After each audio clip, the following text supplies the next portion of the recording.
नमस्कार, नमस्ते. Phaltan YouTube channel मध्ये मी राजकुमार गोपने आपलं स्वागत करतो.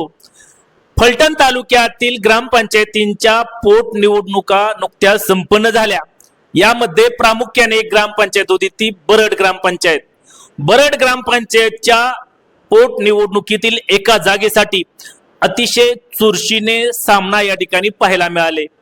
यामध्ये केवळ 7च्या मताधिक्याने शिवसेना राजे गटाच्या उमेदवार सौ उषा पोपट खटके या विजय झाल्या. त्यांना 276 मतदान मिळालं.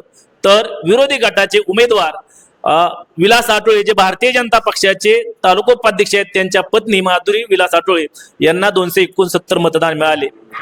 खरं पाहिलं तर बरड ग्रामपंचायतची थेट निवडणूक तब्बल 40 महिन्यापूर्वी झाली होती.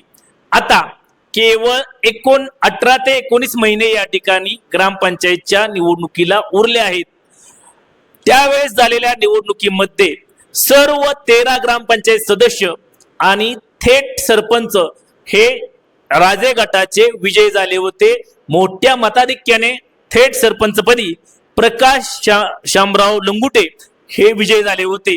त्यांनी यानंतर मात्र पुलाखालून 5 वर्षांमध्ये बरेच पाणी वाहून गेलेले आहे आणि आता 17 ते 18 महिन्यानंतर होणाऱ्या बरड ग्रामपंचायतच्या निवडणुकीच्या अनुषंगाने आतापासूनच चर्चा रंगू लागल्या आहेत. नुकतीच झालेल्या या पोट निवडणुकीने शिवसेना राजे गटाला आत्मचिंतन करण्याची वेळ आणली आहे. राजे गटाने आत्मचिंतन न केल्यास आगामी काळामध्ये या ठिकाणी त्यांना पुढची निवडणूक जड जाणार असल्याची चर्चा आतापासूनच रंगू लागल्या आहेत. नुकत्याच झालेल्या 2 महिन्यापूर्वीच्या पंचायत समिती जिल्हा परिषदेच्या निवडणुकीमध्ये विरोधी भारतीय जनता पक्षाने या गावामध्ये तब्बल जवळपास 200 मताचं मताधिक्य घेतलेलं होतं. यामुळे आता भारतीय जनता पक्षाची ताकद बरड गावामध्ये दिवसेंदिवस वाढत चाललेली आहे आणि अशातच जर शिवसेना राजे गटाने याकडे गांभीर्याने नाही पाहिलं तर मात्र पुढची 18 ते 19 महिन्याने होणारी ग्रामपंचायतची निवडणूक ही राजे गटासाठी शिवसेनेसाठी अवघड बनणार असल्याचे संकेत आतापासूनच मिळत आहेत. यावेळेस नुकत्याच 4 दिवसापूर्वी झालेल्या या पोटनिवडणुकीमध्ये वॉर्ड क्रमांक 1 मधील एका महिलेचे निधन झाल्यामुळे या ठिकाणची पोटनिवडणूक लागली होती. 1040 मतदान असलेल्या या वॉर्ड मधले 552 मतदान झाले होते.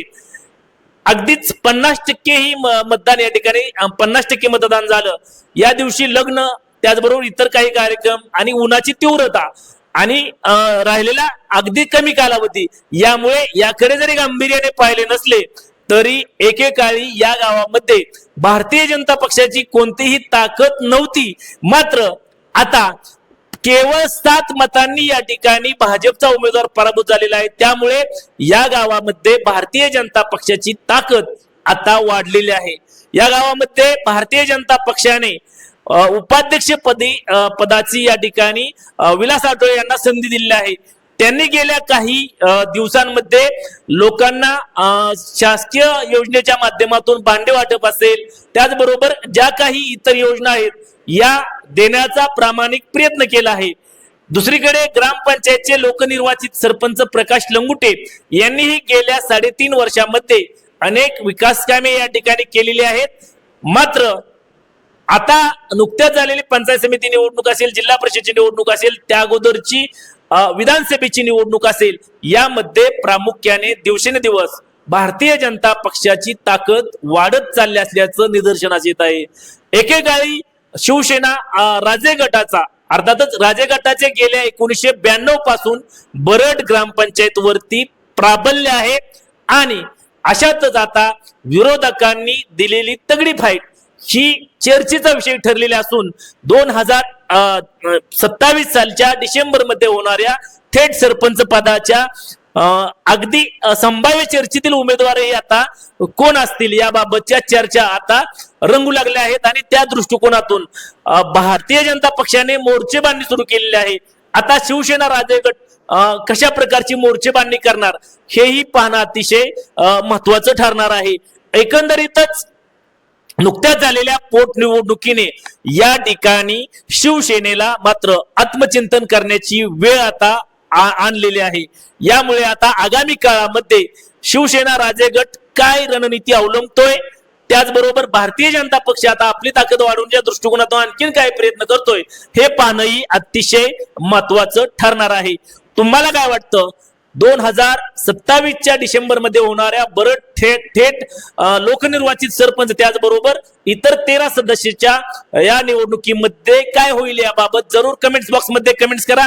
त्याबरोबरच ओबीसी लोकनिर्वाचित सरपंच असं आरक्षण बरड ग्रामपंचायतीसाठी निश्चित केलेले आहे।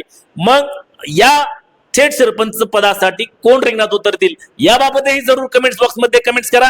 चॅनल वरती नवीन असाल तर नमस्ते फलटण युट्यूब चॅनल सबस्क्राईब करा, बेल आयकॉन दाबा जेणेकरून आमचे नवनवीन व्हिडिओ लवकरात लवकर थेट तुमच्यापर्यंत पोहोचतील। व्हिडिओ आवडल्यास लाईक आणि शेअर करा। आजच्या व्हिडिओमध्ये इथेच थांबूया, पुन्हा भेटूया नवीन व्हिडिओ मध्ये। तोपर्यंत धन्यवाद।